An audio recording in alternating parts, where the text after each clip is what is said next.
We all have challenges in life: sadness, broken relationships, anger, bullying, grief, and isolation.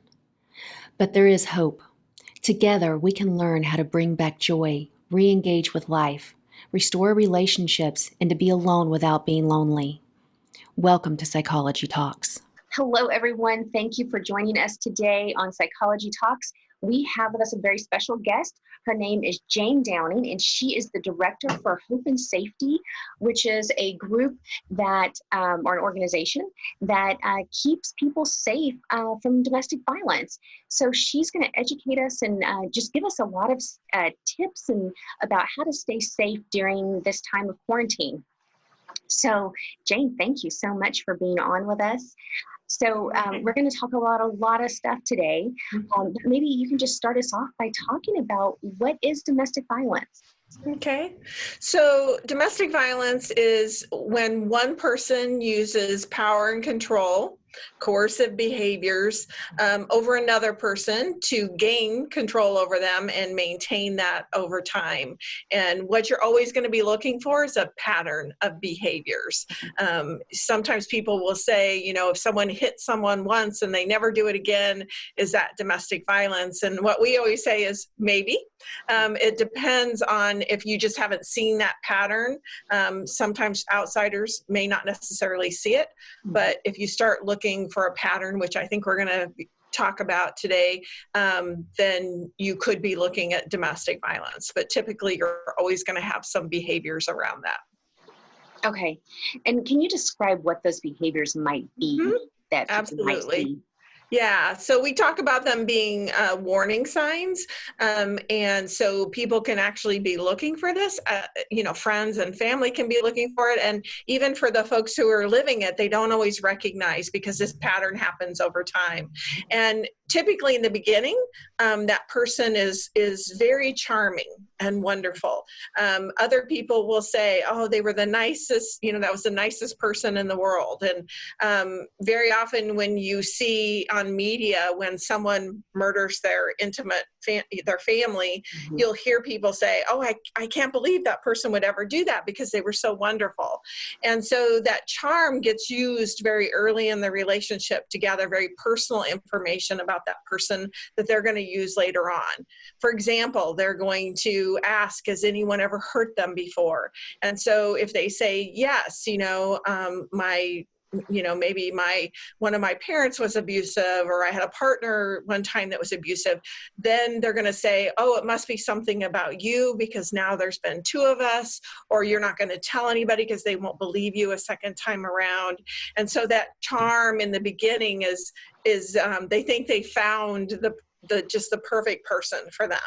And so another one is isolation, and that becomes even more profound during a time when we're having a pandemic. Isolation is going to be part of that. And so what you'd want to think about, was that person already trying to keep them away from friends and family members that could be of support to them? Another is jealousy. They're going to, chances are, make accusations that that person is having an affair. Most victims don't.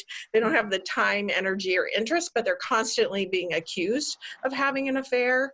Another is emotional abuse, starting out telling them they're great and wonderful when they're being charming, and then start calling them names, putting them down, telling them they can't do anything right. And that's devastating for the victim. And then controlling where they go, who they see, how they dress. They believe they have a right to have control over that other person. So those are some of the warning signs you're going to see. It almost sounds like grooming. It is. And so is that grooming something that will appear early in a relationship, or does it typically not happen until later? It all depends on that person, and it also depends on if the person has been abused before and they blame themselves. They think, if I had just been a better daughter, or if I had been a better partner, then they start to, that person might escalate their behaviors, their abusive behaviors, sooner.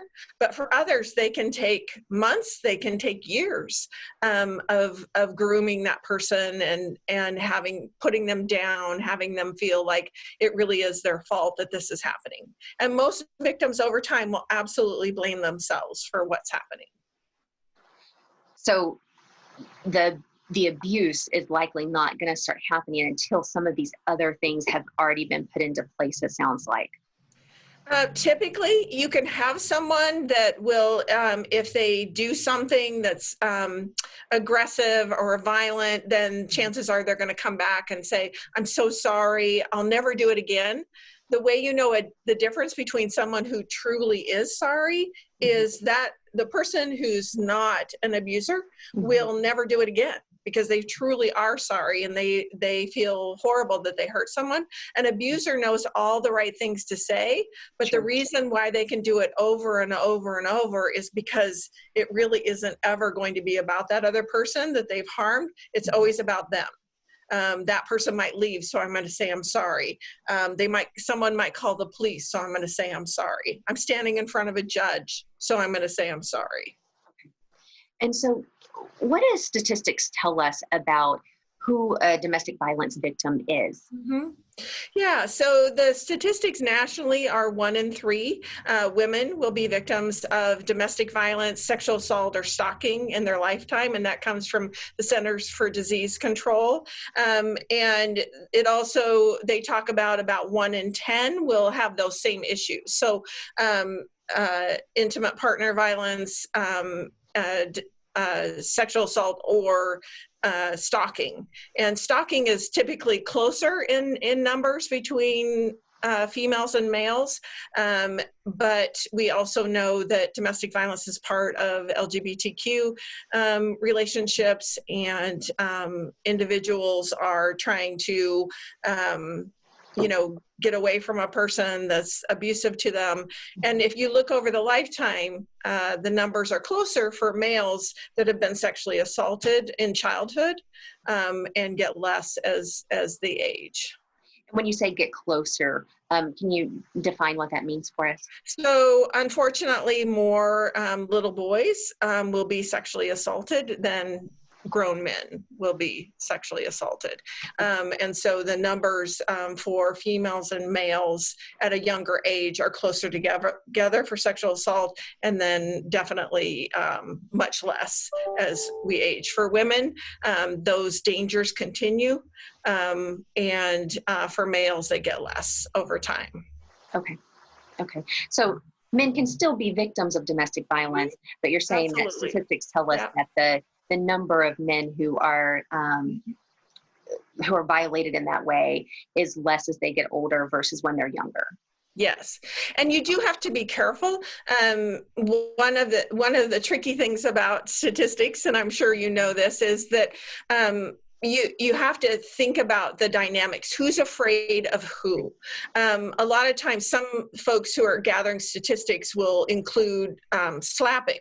Well, many females tend to, when they're just even, it's not domestic violence. It's not that pattern of power and control, but they will slap at their partner. You have to talk about the fear behind that to really understand, and you have to look for that pattern of dynamics. And so it's really important to understand the context behind that when you're gathering those statistics. Okay. And so how can a victim stay safe during this time of quarantine? Yeah. So there's different things that we talk about. We talk about safety planning for if you're typically going to try to get out. And then we talk about safety planning if you're going to stay. And for some of them, they may not have a chance, a choice right now about staying. And so you're going to have situations where you need to think about what's going to be the safest room in your house. If things escalate, is there a neighbor that you could have a code word or a knock on the wall or something that they would know to help you in whatever way you want. For some, they may want the neighbors or someone else to call 911. For others, they'll say, that's going to make me more unsafe. And so if you are able to kind of have that plan, it's great. If you can't, one of the most important things would be to think through, where can I go? What room can I run for? Chances are staying out of a room where there are weapons of some kind. If you know that, the kitchen may not be the safest place in the house. If you can get out and be able to call a program to be able to help you, or, law enforcement, if in order to be able to get out. And, there are programs all across the country that are available for folks to be able to talk through. If you do plan to get out, being able to think about probably not telling your partner that that's what your plan is, because that can make you unsafe. If that person then starts looking for, are you doing things to try to get away? And so part of that is just thinking it through. It has to be very personalized to that person. And so if they get a chance to talk to a program like ours and be able to think that through, what's going to be the safest thing to do? Yeah. So I'm just thinking that in creating your plan and thinking about what would be the best way to stay safe, you would want to consider things like, is there a phone in the room I'm going to go to? If that's the place I'm going to go. Yeah. Do I have a phone on me? Is that something I normally carry with me on my person? Yeah. So thinking through things like that, how easy would it be for this other person that's violating me to get my phone away from me, or to interrupt that safety plan? So is there a backup plan? Yeah. So it sounds like all of those things would be very important details that you would walk through with someone when they call you or come to you. Mm-hmm. Absolutely. Having something ready if you can, but you also have to be really careful about that. Is that something that the abuser might find and then, or be questioning you about, do you have things stashed away somewhere? Abusers very often will take their identification, and that can be very difficult then. If they try to get out and try to go to most places, they're going to require ID. Not programs like ours, of course, but say they even want to get a motel room for the night. ID is going to be really important in that, unless they're working with a program like ours. And so, being able to maybe, if you can, take a copy of it and hide it somewhere, or maybe multiple places, that kind of thing, to be able to think through if you have the ability to be able to do that. Okay.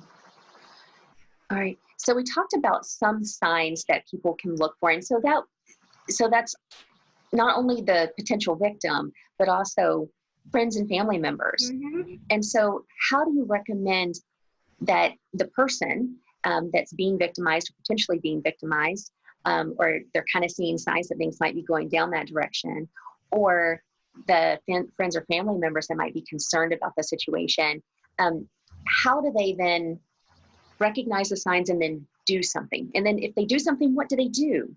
Yeah. We love when we get calls from friends or family members saying, what can I do to help? I believe this is what's going on. And chances are, if your gut tells you this is what's going on and you're seeing some of those warning signs, it probably is.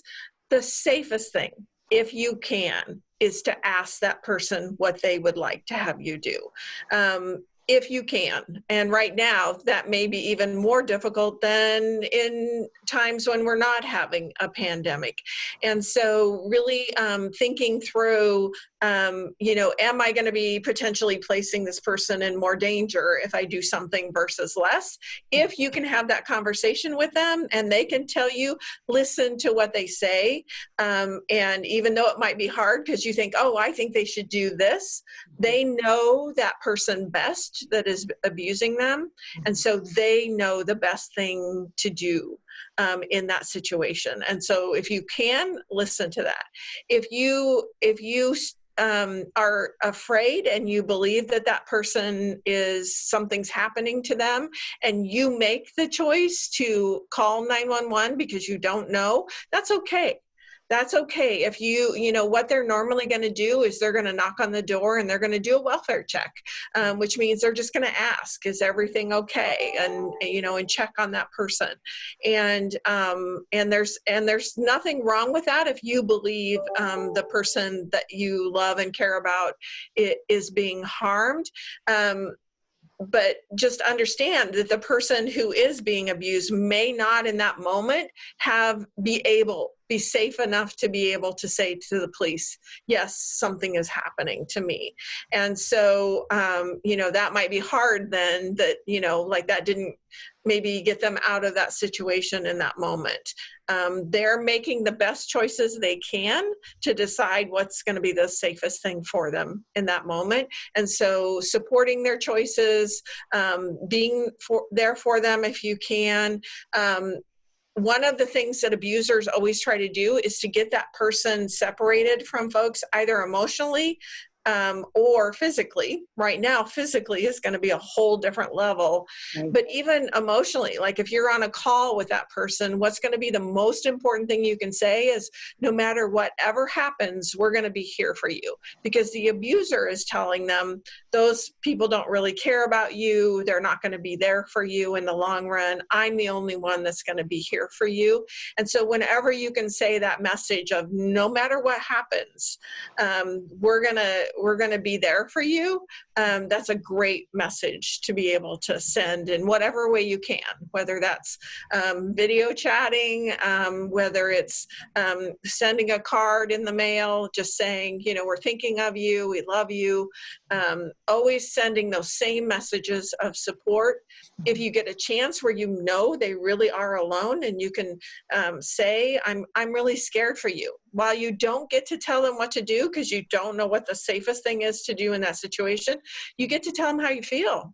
I'm really scared for you. I'm really worried for you and the children. Is there something we can do to help? And then listen to what they say about what the safest thing is going to be for them in that moment. Yeah. And, you mentioned the children. And so how do you consider the children when you're developing a plan, or when you're the neighbor or the friend, and you're concerned not only for the partner, but also for the children? Yeah. How do you distinguish that, or do you? Unfortunately, there is a lot of crossover between intimate partner violence and child abuse. We know that. The statistics show that over and over. Like here in Oregon, child welfare find that about 30% of their calls, domestic violence is a part of that, is one factor in those calls. And so we know that happens, and some probably even higher than that, right? But research also tells us that the safest thing that we can do for a child is to protect the non-abusive parent. So by supporting that parent, by helping them through this, you are helping the children. And that resilience factor becomes really, really important down the road. Did we support the non-abusive parent in such a way that they can help their children to heal? If they have that non-abusive parent in their life, and they are able to have that support and to be able to get out and rebuild their lives, that's going to be the best for the children that are in that situation. Well, and it sounds like sometimes that support might even be financial. Yes. Yeah. If, we, unfortunately, there are not enough resources. And so very often abusers have kept their partners in poverty as much as possible, told them they can't hold jobs, or made their jobs unstable, like calling the workplace over and over, hiding the keys so they can't get to work on time. And so they're always at risk of losing their job. Those are very common tactics of an abuser to do, or saying you have to stay home with the children, that kind of thing. And so it makes it difficult then to financially be able to get out. We have across the country, there have been more and more funding going to helping victims get into housing. And we've had some incredible success with being able to do that. And then we help them with employment issues and those kinds of things. And so if you put those supports around a victim, it's going to be the safest thing for them. It's going to be the safest thing for the children in the long run. Okay. And now during this time of, it's not just quarantine for the adults, it's also kind of quarantine for the children. And so, teachers are mandatory reporters. I'm sure that's how a lot of this kind of comes to light in families. And since children are no longer have as much access to their teachers or these other, or their doctors even, who then is kind of filling that gap at this point in time? If you're talking about who's filling the gap for support for children or for support is, and also for reporting. In the state of Oregon, domestic violence programs like ours are not mandatory reporters by law. And that's a good thing, because there needs to be one place where victims can go and not fear that reporting, because that's one thing that abusers have used over and over, is to say, you're going to be reported and the children are going to be taken from you, that fear factor of creating that dynamic.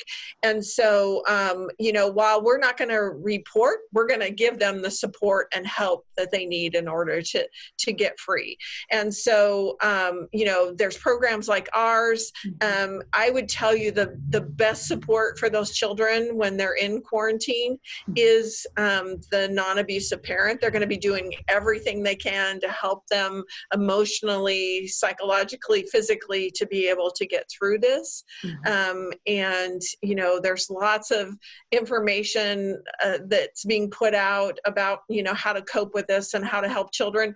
I guarantee you every survivor that has access to that information is doing all of those things, because the number one thing that we hear about from survivors is worried about the impact of domestic violence on their children, and worried about, how can I be the best parent I can be? Yeah. Well, and thank you for letting us know that. That's really important information that probably a lot of people don't understand about what your guys' reporting standards are. So thank you. Yeah, and it gets confusing for folks because they think, well, everybody should be a mandatory reporter. And if you don't think through that's part of the dynamics. And so in other states where everyone is, you actually have victims who will never come forward. If you don't have the ability for someone to have some outlet where they can go and talk it through. We actually partner with Department of Human Services. So we're in the child welfare office under normal circumstances, not right now, but and in the self-sufficiency office. And so they get people connected with a confidential advocate immediately to be able to help them. And what they found over and over is that dynamic is a really positive one. And even though we're not mandatory reporters, what we do is we talk to them about their goal isn't to take your children away. Their goal is to help you as a family so you can support the children. And so we actually get them together in a whole different way and in partnership versus I'm afraid of them and they're just there to take my children away. So we found amazing things happen when we change that dynamic of somebody's going to report me and my children are going to be taken away versus here's some people that are here to be able to help me and make a difference. Yeah, so you guys get to be a real big part of eliminating that fear that has been established in their lives. And so that's a wonderful thing. Yeah, it's a big part of our job. And it's one of the parts I love. You see kind of that aha moment of, wow, it's not what this person's been telling me over and over about how this is all going to work and how no one's going to listen and believe me, which is, when you were talking about what can friends and family do, one of the the easiest and most powerful things they can do is, I believe you, and this isn't your fault that this is happening. That's so important to message over and over and over, because unfortunately, an abusive person, an abused person, especially if they've been isolated with that person day in and day out for long periods of time, the messages that are being told to them are, it's all your fault. No one will ever believe you. I'm the only person who's ever going to love you. And, you know, you think about, you're having to undo thousands of hours of tapes that have been said to this person. And so, you know, that messaging, even though it seems simplistic, is so important, that I believe you. It's not your fault that this is happening. And there are people out there that can help you. Okay. Wonderful. And so speaking of people out there that can help you, what are some resources that you can give people? Yeah. So nationally, there is a domestic violence hotline. So if you're not in our area, you know, you can call that. It's 1-800-799-SAFE. And so you just do the letters for SAFE. And what they will do is they will direct you to a program in your area. So it can, you know, no matter where you are, you can get connected with someone who's local. If you're in Oregon and you're not in the, you know, Marion County, Salem area, you can look on the Oregon Coalition Against Domestic and Sexual Violence website, and they have all the programs listed in Oregon. And they even have, for many of them, what they are able to do during COVID-19. And so they'll have information about that. If you're in the Salem, Marion County, Polk County area, you can call the Center for Hope and Safety, and our phone number is 503-399-7722. Okay. And is that a 24-hour line? It is a 24-hour line, and it's answered in English and Spanish. And we also use the language line, so we can talk to folks in 140 different languages. Try to reduce as many barriers as possible for people reaching out. The other thing friends and family can do is start looking at websites. We have a website at www.hopeandsafety.org, and it has all kinds of information about the dynamics and what people can do. And so that's a great thing to do, is read through that, get information. If there's victims out there and you can get a chance to get on a website and get information, that's great. Do think about if that person is going to then look for your history of what you've been looking at. And so if that's not safe, totally understand, but if you have the chance to be able to do that, and then, you know, wipe out your history if you can, although some abusers are then going to say, why is the history wiped out on this? So getting back in and, you know, maybe looking up some other websites after you clear the history, so that it looks like you've been, you know, doing something. It's not totally wiped out.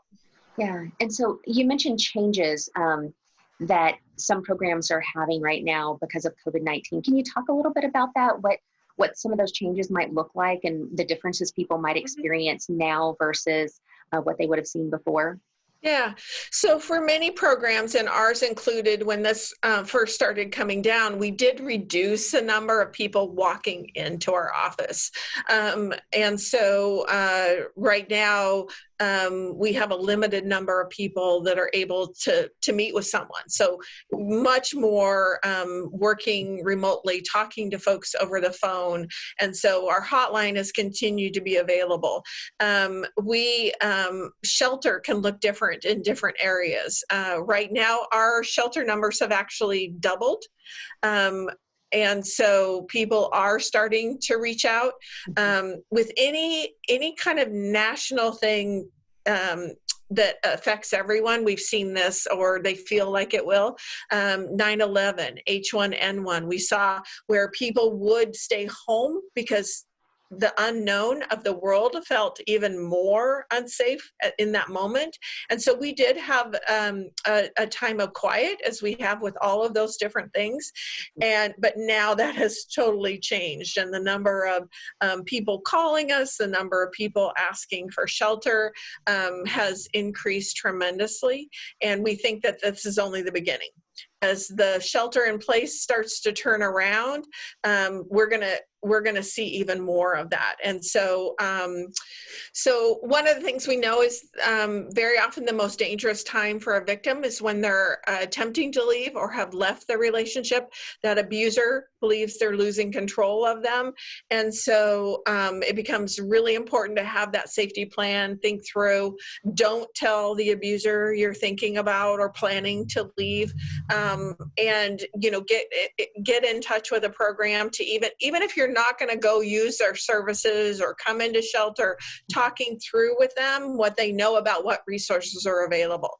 You asked about how things have changed. Unfortunately, in some rural communities, they've actually shut down their program, you know, their shelter program. They're not taking people in. And that's true of not just domestic violence programs, but in our area, even homeless programs aren't taking any additional people in. So it's going to be even more difficult to have a place to go. And so you really have to find out what, you know, what has changed in those resources. I think folks are trying to do a good job of putting out there. We keep saying on our social media, we're here, you know, I think a lot of folks forgot we were kind of those frontline people that don't stop when the world seems to stop. Right. We're just 24 hours a day. We're still there for people. And so finding out what's available locally, but even if your local program for some reason isn't operating, reach out. Right now we're the national number or other things. Yeah, we're sheltering folks in 3 different counties because, you know, we need to do that in order to help them be safe. And so how can people support your mission? Yeah, well, we could definitely use some help. We are out stepping our budget a lot because even though our numbers have doubled for sheltering, we can't say to them, oh, you only have a few days or a few weeks. We have to be in this for the long term to help them in any way that we can, because their only option is going to be to return to that abuser. And so we are doing everything we can to help them. And so if someone has the wherewithal to be able to help us a bit, we would love that. Gift cards, just to be, even like gas cards, to be able to help them if they do have a friend or family member that's safe. We want to help them to be able to get there. Snacks, you know, bringing your local program some easy to open snacks that can help. You know, we have lots of children that we're sheltering. You know, if you have new activities that they could have to be able to keep them happy. There's some really simple things. Even just, you know, sending messages to your loved ones that you think might be in a relationship with, can see you and everything's going okay. The technology that we have is wonderful. I'm so glad that we have it, that we're able to connect like this during this time. But, you know, I very much appreciate you being on. I very much appreciate your expertise and that you've been able to provide us with some excellent information about how to keep our community safe, how to keep one another safe. In a different way than what we're all talking about right now with COVID-19. So thank you, Jane. I very much appreciate you being on with us today. And if you have any questions out there about coping during this time, please visit my website at CapacitySolutionsLLC.com. You can also visit our Psychology Talks YouTube page and get some more information about coping with COVID-19. The CDC and the Oregon Health Authority also have lots of information out there for you. You can check out the American Psychological Society, American Psychological Association as well. They're going to have lots of information for you as well. So thank you so much for being on with us today. Thank you. Thank you for the important issue, and be healthy and safe.